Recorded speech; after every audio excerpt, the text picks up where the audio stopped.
یہ ریڈیو صدائے حریت جموں کشمیر ہے۔ طارق محمود کولوں اپڈیٹ سنو۔ بھارت وچ نریندر مودی دی قیادت وچ انتہا پسندی اور فرقہ واریت اپنی آخری دندے کو پہنچ گئی ہے۔ مسلمانوں سمیت ساری اقلیتاں بھارت وچ اپنے آپ کو کلی اور غیر محفوظ تصور کر دیاں، بلکہ سیاہ فام امریکی بھی نسلی تعصب دا شکار ہیں۔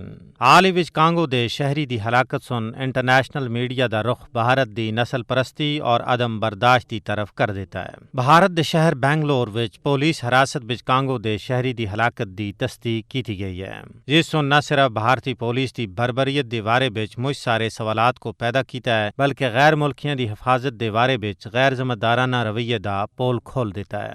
کانگو دا ایک طالب علم جوئل مالو، جس کو جھوٹے الزامات دے تحت بھارتی پولیس سن گرفتار کیتا سا، پولیس دی حراست وچ ہی ہلاک ہو گیا، جس کے خلاف بنگلور وچ افریقی شہریاں سن سخت احتجاج کیتا۔ بھارتی پولیس سن حسب روایت ان مظاہرین اتے بھی طاقت دا وحشیانہ استعمال کیتا، جس نال کاٹ 6 افریقی زخمی ہو گئے۔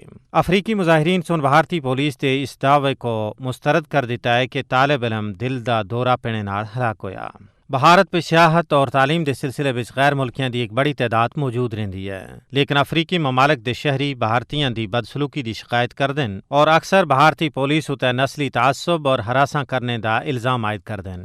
بھارتی پولیس افریقی ممالک دے شہریاں کو من گڑت الزامات دے تحت حراست وچ کندی ہے اور انہاں کو تشدد دا نشانہ بناندی ہے۔ افریقی شہریاں کو بھارت پہ پولیس دے ہاتھوں روزانہ دی بنیاد اتے امتیازی سلوک دا سامنا کرنا پے رہا ہے۔ بھارت وچ پولیس انتظامیہ بدترین تصور کی تھی جلدی ہے اور تھانے بچ زیر حراست تشدد ایک عام جی گل ہے۔ پولیس دی بربریت، تشدد اور ماورائے عدالت قتل دے واقعات ہن پورے بھارت پہ شدت دے نال سامنے آ رہے ہیں، کیونکہ پولیس حراست وچ قتل اور تشدد اتے عدالتی یا حکومتی سطح اتے نہ ہی کوئی جواب دہی ہوندی ہے اور نہ ہی قصوروار اہلکاراں کو سزا دینے دا قانون لاگو ہے۔